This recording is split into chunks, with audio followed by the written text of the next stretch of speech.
Today in this video we will talk about the various urease positive organisms.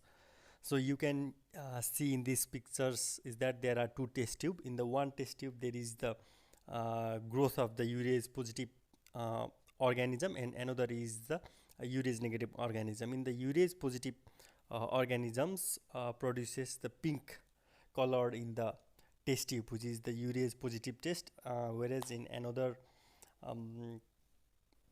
test tube there is the allopigmentation, there is the no change in color, so it is the urease negative test. Now let us talk about the various examples of the urease positive organism. Various urease positive organisms are Proteus, Cryptococcus, Helicobacter pylori, Urea plasma, Nocardia species, Klebsiella, Staphylococcus epidermidis, Staphylococcus saprophyticus. These are the various urease positive organisms. So particularly what happens is that the urea hydrolyzes the urea. So basically this organism produces the urease. So the urease hydrolyzes the urea to release ammonia and carbon dioxide, which will increase the pH. That means increasing the pH means it makes the medium more alkaline. So it predisposes to struvite. So that is the magnesium ammonium phosphate stones. So particularly that occurs in the Proteus. So especially if the people have the Proteus organism, that means they have the more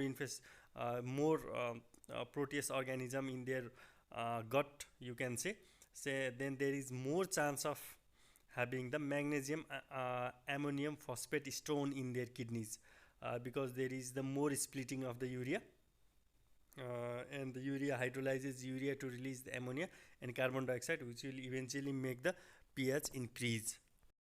Now let us talk about the catalase positive microorganisms. So here in the test I have shown the catalase test. If we take organisms and put it in the 3% hydrogen peroxide, and if in the slide there is the presence of the bubble, then it is the catalase positive, whereas if there is no presence of the bubble, then it is the catalase negative. We will discuss about the various organisms that are catalase positive.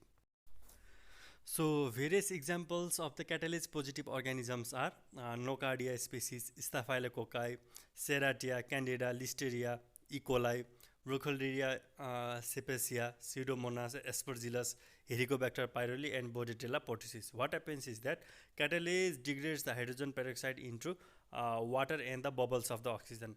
So you can see in the picture also that before it can be converted to the microbial products by the enzyme myeloperoxidase.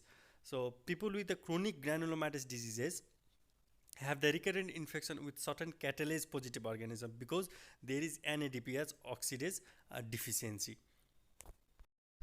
So I hope you understood this video on the urease positive and catalase positive organism. So whenever you see the test tubes with the pink color, usually it shows the urease positive test, and in the slide method, if you see the bubbles, then it is the catalase positive organisms. Thank you.